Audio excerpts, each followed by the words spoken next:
Chapter 5, The Engine of Evolution. It starts off talking about the Asian giant hornet.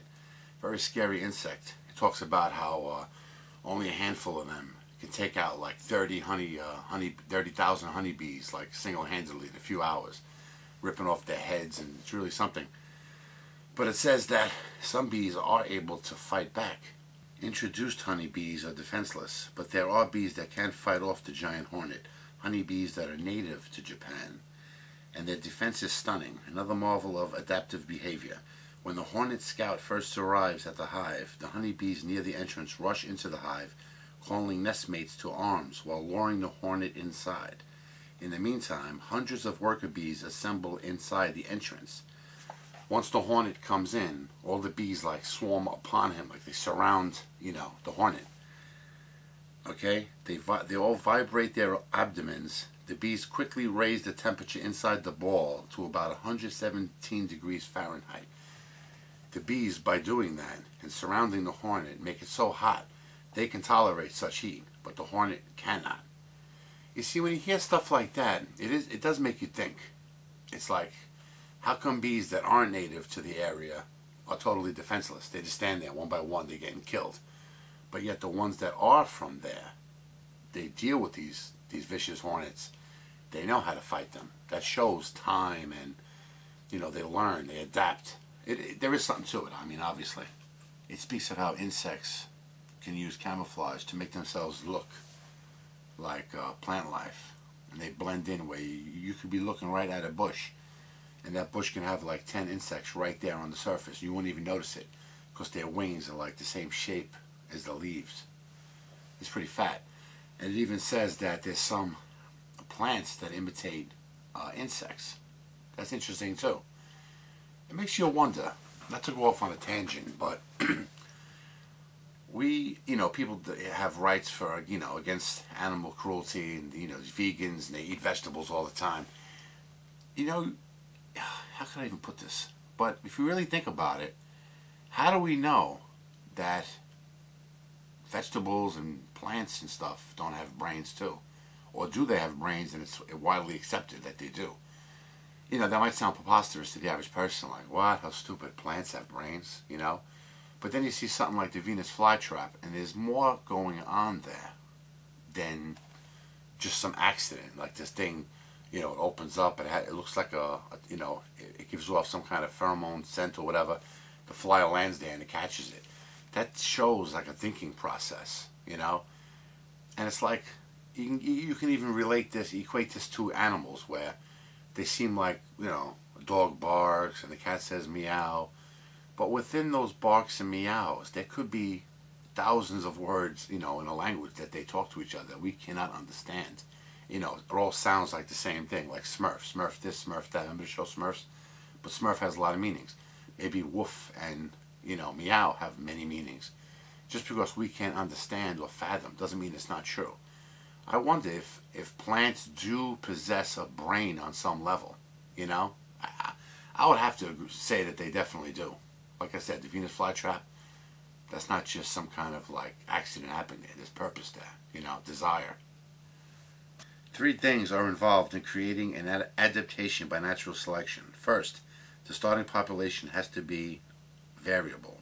Second, some proportion of that variation has to come from changes in the forms of genes. That is, the variation has to have some genetic basis called heritability.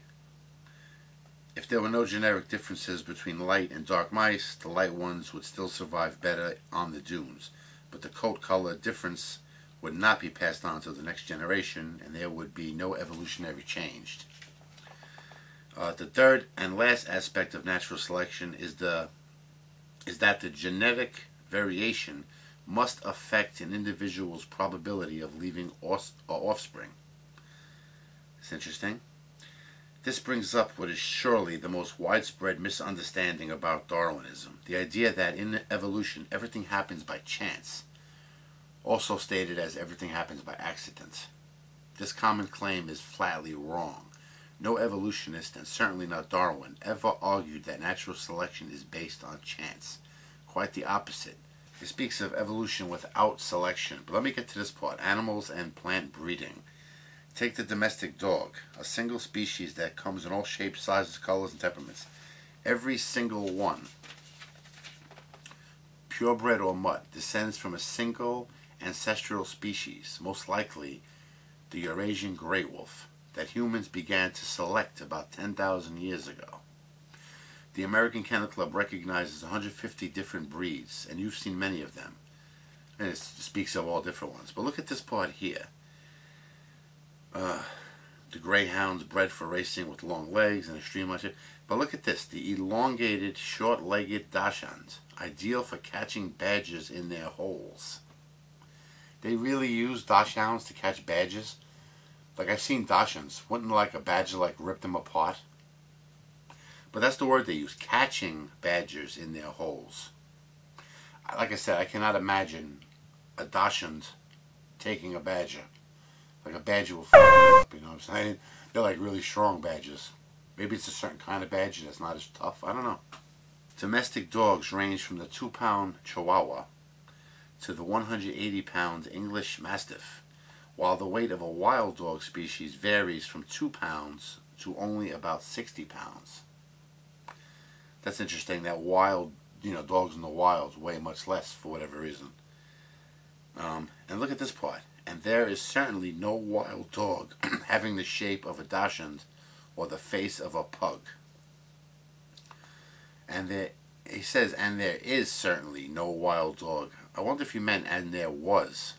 Like at one time, I don't know, for dogs to be like purebreds, what we call, I can't imagine all these species of dogs only popping up in like the last 10,000 years or so. You know what I mean? I could imagine packs of dachshunds running loose and stuff, and packs of English bulldogs, and I guess if they were living in a place suited for their, survival. I mean, not every place on this earth is the same amount of hostility. Like if you just took certain dogs now and put them in certain areas, they wouldn't survive. You know what I'm saying? But they say like maybe like a dog with a long snout can go into the holes better, so a flat-faced pug won't be able to get the food, buried, the meat buried deep within the ground. But what if they lived in a place that had no such holes and the food was on the surface? I don't know.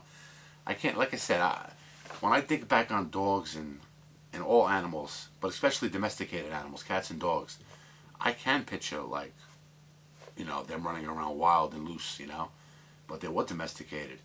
You got to understand something too. A lot of cats, especially cats and dogs, we have what we call purebreds now, but dogs do now still run in packs of different breeds. They stick together. You see it all the time. It could be 10 different kinds of dogs, but they're all like in the same type situation and they run as a pack, And they seem to revert back to wild pretty quick too. So I don't know if I believe necessarily that all these dogs just came from like, one dog and then man made them into all these different species. I don't know. I don't really buy that 100%.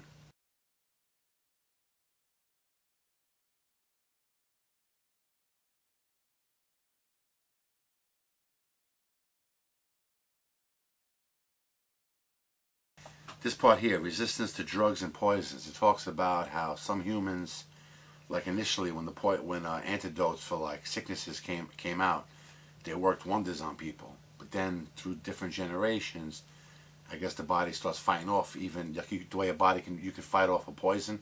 It could also fight off an antibiotic maybe, and you just get weak to it. Like it doesn't really work anymore. And this part's pretty whatchamacallit, gloomy. But now we keep AIDS at bay with a daily 3-drug cocktail. And if history is any guide, this too will eventually stop working. There has been research done, in especially the last couple of years. I know people that have AIDS and stuff, and they do seem to be getting, doing a lot better with the AIDS virus. Not all people. There's different, degrees of AIDS. But people do seem to be living longer than when it first came around. That's for sure. But interestingly enough, getting back to the poison, I used to be an exterminator. I probably mentioned once or twice. But we learned to use, like I think it was 3 months, to change the poison. Because you're killing the cockroaches, but their babies are being born. And the babies, after a couple of generations, they do seem to grow an immunity to the poison. So you have to lay down a different kind of poison, you know? That's how, you know, if you want to stop them. So it is interesting. There is scientific facts that show that creatures of all kinds do have immunity to certain things after being exposed for a long time. It speaks of selection in the wild, and this part's good. That is, we want to see a natural population meet a natural challenge. We want to know what the challenge is, and we want to see the population evolve to meet it before our eyes. Like a lot of people complain, like, how come we don't see, you know, people that don't believe in evolution, how come we don't see these great changes? Like, you know, we would expect to see something eventually. But I talked about this in other videos too.